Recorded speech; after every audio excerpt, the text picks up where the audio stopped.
is on the topic, keep bad code out, why you need a deployment firewall, my bad. For this, I would like to invite on stage Mr. Shashank Srivastava, who is Senior Director Country Manager at OPsMx. Giving a brief introduction, Mr. Shashank is a revenue-minded, data-focused marketing and sales leader, specializing in digital and account-based demand generation, messaging, positioning, brand development, strategic alliances, and building high-performing teams. He carries over 20 plus years of proven experience in selling and marketing enterprise software and industry solutions. With this, please welcome Shashank with a big round of applause. Thank you so much for that intro. Irony is that she forgot to mention that I'm also a technology person. I've been presented as a sales marketing person, but please don't, create friction because of that. I hope the event is going well for all of you.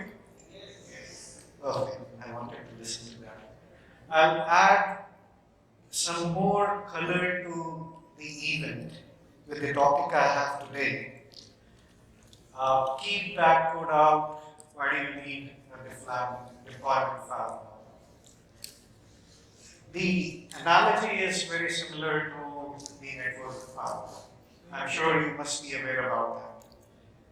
So while network firewall keeps a bad person or a bad object outside your network, the deployment firewall keeps a bad code outside your deployments. Whether these are staging deployments or these are production deployments. Now, a bad code as such may have different sorts of definitions. To understand who would basically use or consume deployment firewall, we need to understand the roles and responsibilities. So for an example, how many of you are responsible for compliances or risk management? Can I see the raise of hands? Good. Quite a few.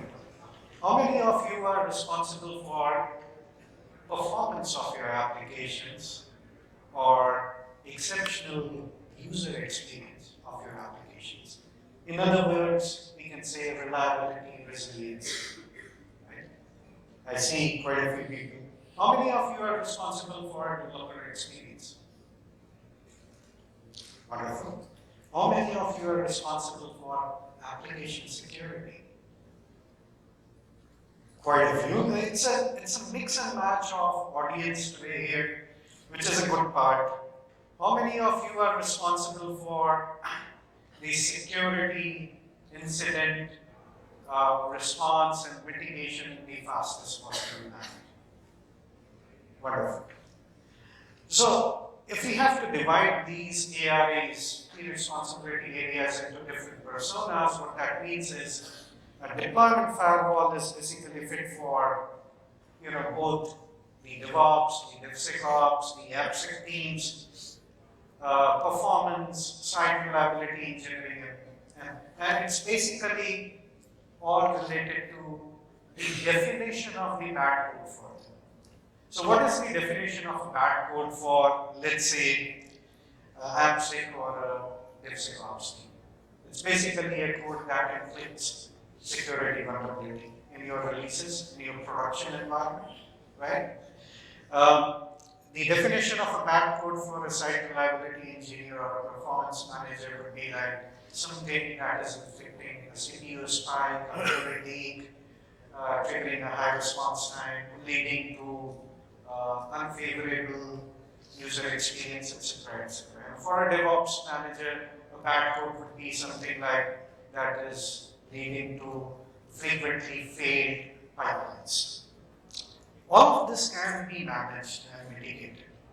When I say bad code, when I say deployment firewall, it's an overloaded term, but you can basically achieve all your KRAs in a very, very simple manner. 3 easy steps. Not so easy, actually, but yes, we make it easy. You can keep the bad code out. You can enforce compliances to ensure the code is out, and then you can automate this entire thing. kind of overloaded. But let me walk you through how this is done. If you are able to do this, if you are able to achieve this, you'll get answers to your success. The questions or the hurdles that are stopping you to achieve the success. And what does success look like? Something in the form of, at a high level, minimal to zero risk in your deployments and deliveries, 5-9 resiliency, reliability, automated compliances with zero or minimal financial impacts. And then, of course, everybody cares about money, which is the sole purpose of a business, to make more money, to save more money. So you'll be able to reduce the operational cost by 60%, maybe 80% also. When I say operational cost, I'm purely focused towards the DevOps, DevSecOps. Why do you need a deployment firewall? I guess in some of the previous sessions we have seen what does a DevOps scenario looks like. Every company begins something from here.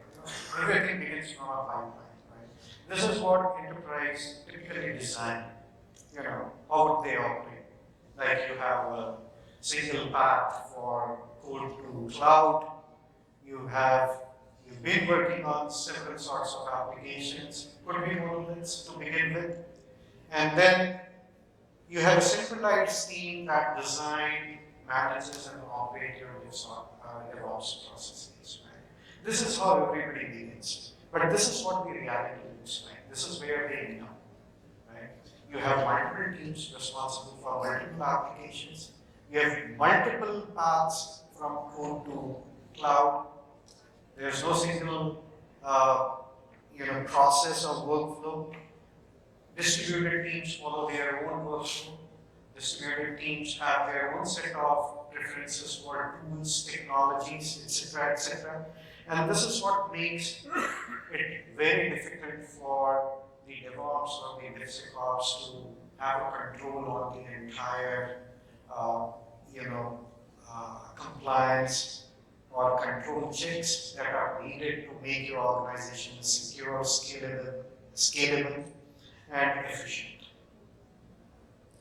The deployment firewall basically fits into any kind of scenario, be it the old world scenario, be it the new world scenario for you. How does it fit? Like I said, everything starts from a pipeline.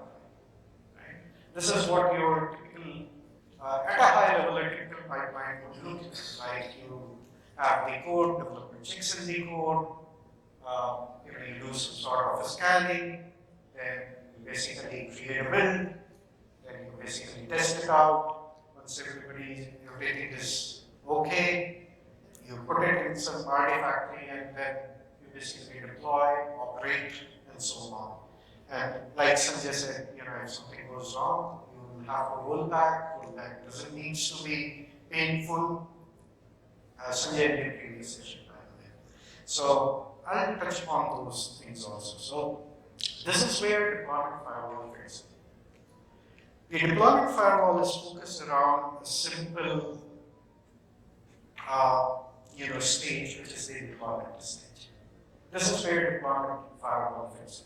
Deployment firewall works on 3 elements.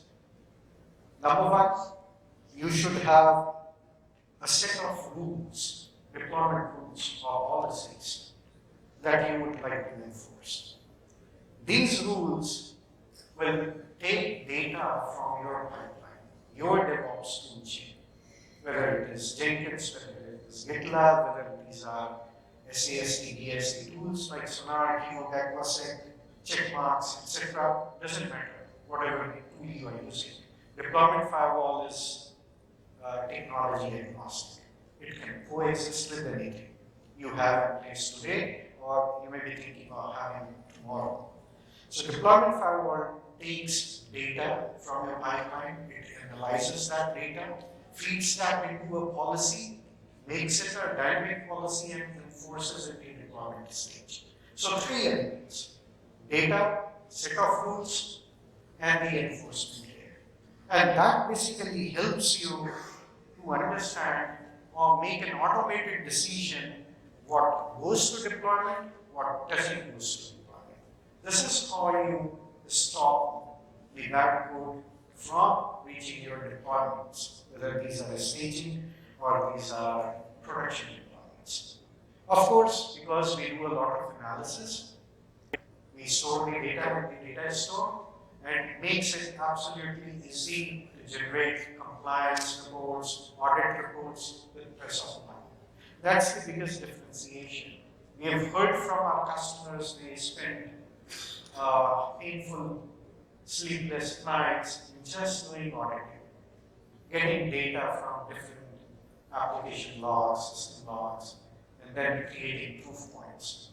In our compliance reports, in our audit reports, you get the proof points.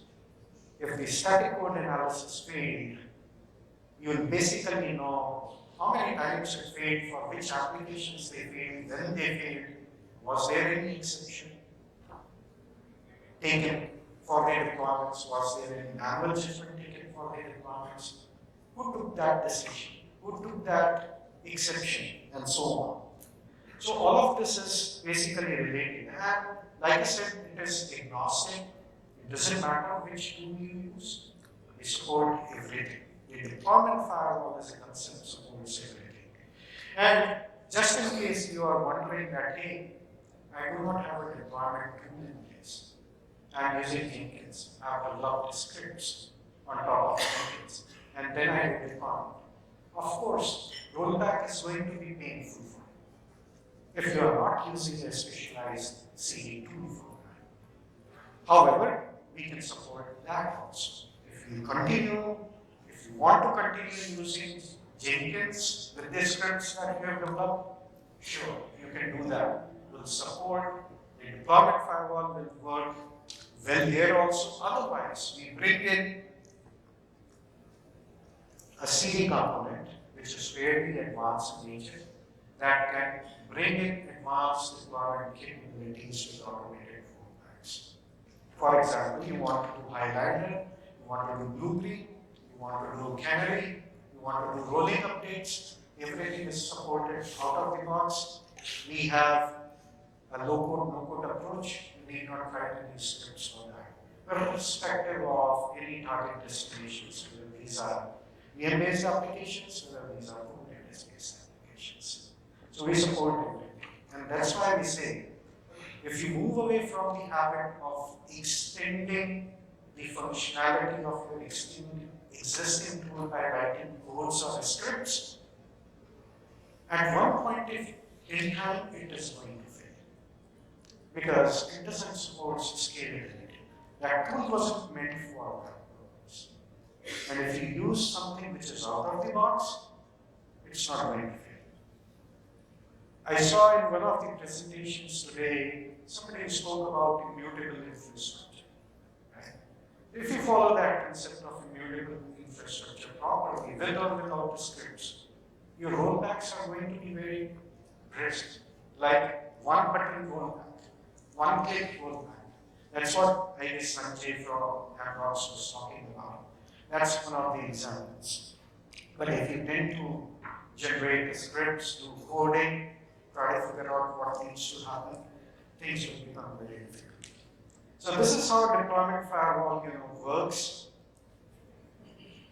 Like I said, 3 elements. The data, you already know what data comes into. We connect to all the EAS, ESAS, Gold tools, etc., etc. So data is at our fingertips, but when it comes to having the set of predefined rules of policy, we bundle all the commonly used tools that we have come across with our customers into the product already.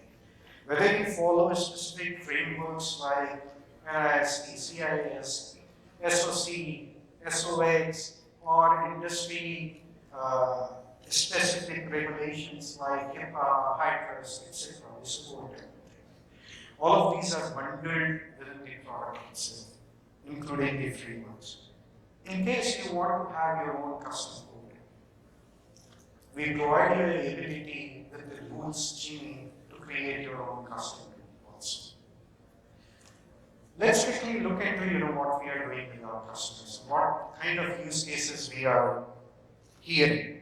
And this is kind of how the evolution of deployment firewall happens. All of these are existing paying customers, by the way. We have a large list, but just to touch upon a few who care about deployment firewall. So Apple is more about the software delivery, security, and productivity. They also care about 5.9 reliability, and that's how they end up using the deployment firewall. They were earlier using our continuous delivery capabilities. When we started working with them, we heard more around security, and we saw this shift from DevOps to DevSecOps going on. And that's how we evolved our product. And now we are like a security-first CD company with the ASPM, which is Application Security Posture Management, and DevSecOps capabilities. Cisco cares about security at scale. So if your operations grow beyond certain sort of imagination, so in case of Cisco, we are talking about anywhere between 500 to 5,000 deployments happening in any given day. That's the kind of scale we are talking about. And they want these deployments to happen on demand. It's a challenge to have compliances in place. It's a challenge to have security in place. With deployment firewall, we are helping them to speed up their entire AppSec process, automate it as much as possible, and help them achieve 80% reduction in their deployments that they were doing earlier. Sorry, I don't know why this is moving all of a sudden. Similarly, Western Union is all about policy compliance, automated approvals. They don't want to keep approvals as manual judgment date because they are inconsistent reviews and there could be inconsistency in individual perceptions also. So they don't want to do it. They want this to be operated by the system itself. 𝗘𝗱𝗶. If you are doing business with federal agencies, you are supposed to be compliant to FedRAMP compliance, which means that your images, the software images or the application that you are selling to federal agencies should comply to FedRAMP, and we are helping them to do that and enforce the compliance that no release should happen if the artifacts are not FedRAMP compliance. ShareCare is a mid-size enterprise in healthcare. They care about industry regulation. Actress is one of them. So they are more about automated reporting, compliance reporting, proof points. Like I said, with the press of a button, you can have everything at your fingertips, and the reports are available to be easily consumed by the operator.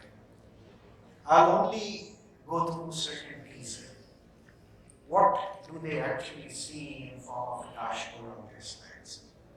This is a high-level executive dashboard of the security posture of your applications. Right?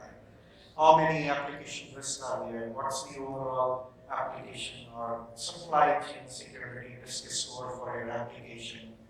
How do you compute the delivery bill of materials, which is very similar to the software bill of materials, right? So you know that, okay, your application is made up of like X number of components that together create the application or service. What gets deployed is basically delivery bill of materials. You can do a smart dev, you can basically do a smart dev, right, using our tool. And you can actually check that, did you really deploy what was meant to be deployed? You can even certify your artifacts and do a smart dev and basically compute the artifacts that you deployed, were they certified or not, and so on. So the deployment firewall is not just about a layer on top of your existing products. That's typically what initially people think like that. Oh, I have like 5 or 10 different tools already. Why would I require this tool? There's a specific meaning for the tool that I'm presenting today. Exception management, why would you want to take an exception to allow some release to happen even if there was some warning or visibility. How many deployments were allowed? How many were blocked? How many were, allowed with exceptions? How do you do automated risk assessment using metrics and log analysis? Like I said, comprehensive audit reporting. Nobody offers that. Attestations of artifacts. This is my last slide. I don't want to bore you after 4 lines. So a lot of customers, that you currently see, or the logos that you see on the slides are, like I said, are tier 1 customers, very demanding, very challenging. We've been able to support them for like more than 3 years. We've been working. They're a small enterprise, but we are big enough to care for our customers' requirement. We have all the experience of large scale CD and design projects. We understand security and compliance space. We bring in a great deal of expertise in DevOps, DevSecOps, GitOps, cloud operations, etc. Interestingly, we are basically a Silicon Valley headquartered company, but our global support centers are based out of Hyderabad and Bangalore. And we are extremely committed to the open source community for that matter. Though our tool is like enterprise tool, but we are one of the leading contributors to 𝗘𝗱𝗃𝗃 Argo projects. In fact, we have a very special relationship with Google. Google is our customer also. Google is our partner also. We represent Google on this 𝗘𝗱𝗃 project. That's pretty much it. I'll be happy to take any questions. We are there at the booth in the showcase area. During the event or after the event, please feel free to contact me or 𝗓𝗃𝗿𝗃. He is there. Ashish, please. You can connect any one of us and we'll be happy to answer your questions. Thank you. Gentlemen and ladies, you've been very patient audience. Thank you so much.